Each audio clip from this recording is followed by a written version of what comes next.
Welcome to Kenton's videos. Enjoy the video. You start by verifying prerequisites and taking immediate action. Install Docker Desktop or Engine and enable WSL2 if on Windows.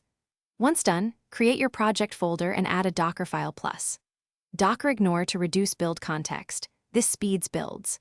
Now write a minimal Docker file. Pick a lean base image, copy only needed files, run the build or install commands, and expose the app port. These steps get your environment reproducible and ready for iterative local development. Next, build and iterate. Run Docker build t-app dev, and start containers with Docker run p to confirm behavior. Once stable, create a Docker compose. YAML to orchestrate app, database, and caches. Define volumes for persistent data and networks for service communication so things stay isolated yet connected. Mount your source directory as a volume to enable hot reload during development, and use multi-stage builds and build args to keep images small and fast to rebuild. This speed to finish, tailor images for development.